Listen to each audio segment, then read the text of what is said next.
A gruesome monument to India's worst rail disaster this century. Mangled carriages are all that remain of 3 trains carrying thousands of passengers. After a devastating collision and derailment in the eastern state of Odisha on Friday night, hundreds are dead. The sequence of events remains unclear, but it appears that the Coromandel Express collided with a freight train, which in turn derailed an express train going in the opposite direction. 10 to 15 people fell on me when the accident happened and everything went haywire. I was at the bottom of the pile. I woke up and heard a loud bang and the train was derailed. I grabbed onto the fan as hard as I could, but I fell.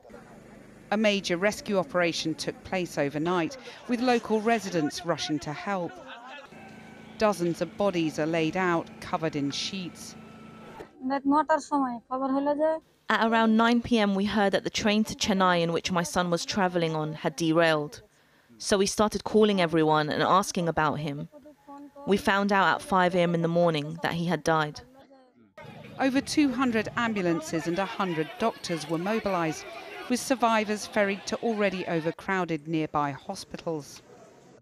India's Prime Minister Narendra Modi has visited the scene this afternoon after the government declared today a day of mourning.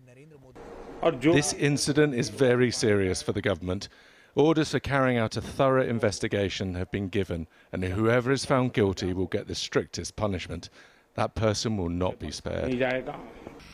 India has one of the largest and busiest rail networks in the world, used by 13 million people daily.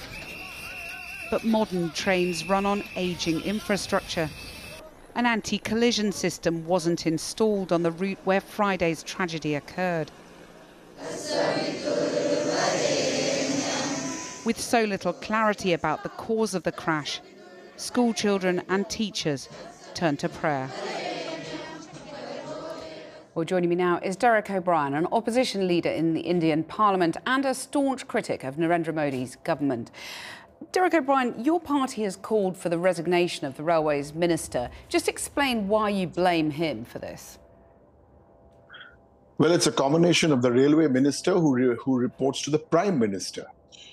A week ago, on May the 25th, the Prime Minister made a political speech in which he said nothing ever happened in the Indian Railways till he came along in 2014. This accident was an accident waiting to happen because this government is more interested in the last 9 years in PR, that is public relations, as opposed to PS, which is passenger safety. Well, it's really unfortunate. Let me just ask, because the Indian government has allocated billions to new lines to try and reduce congestion. They've got these new bullet trains and so on. Investment in the railways is being made by this government, isn't it? In fact, the question which the Indian government has to answer, what proportional increase in budget has gone towards infrastructure? Let's say from infrastructure, if it's gone from X to 5X, what proportion has it gone up for safety? That's the question which the Indian government needs to answer. So you accept that investment has been made, but it's been allocated in the wrong way. Is that what you're saying? Yes, in the terminology, they call it sequencing.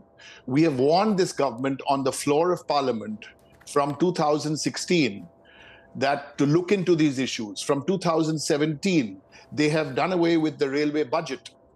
That is absurd. They're spending 10 times more on a bullet train. Nobody says we don't have a bullet train, but when the bullet train costs 10x and your railway safety budget is 1x, that's the problem. Right. And the worst part about it is that the Prime Minister has been going to inaugurations to inaugurate new railway lines and new trains. And this is a disaster. And this is not a disaster which has suddenly happened. In the last 4 or 5 years, there have been smaller disasters. And that is why today as we mourn the dead, as we pray for the quick recovery of those injured, we're very, very angry. Because this ought not to have happened. And the Prime Minister, I just saw the clip which you just showed, saying those who are responsible should be punished. Well, he should look into the mirror tonight. Right. So in that case, you know, he said that rail modernisation only happened in earnest when he came to power. Does he have a point that predecessors neglected the rail system? I accept your point that he also hasn't done enough, but is this years and years in the making? You see, the problem here in India is not the rail accident has been a disaster. If you look back economically, demonetization was announced overnight. That's been a disaster. This is the same prime minister who shut down India's railway network during demonetization and put millions of people at risk. And these Indian railways, they have a great tradition.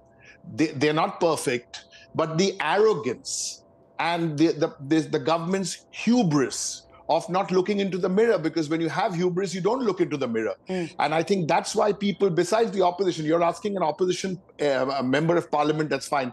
People in India are angry. They're angry with the way parliament was. We've shut down the old parliament building and made it into a museum.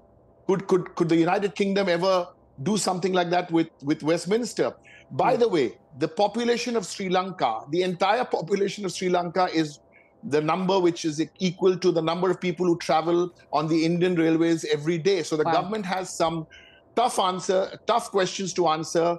We still haven't yet started because we believe the focus has to be on rescue and relief.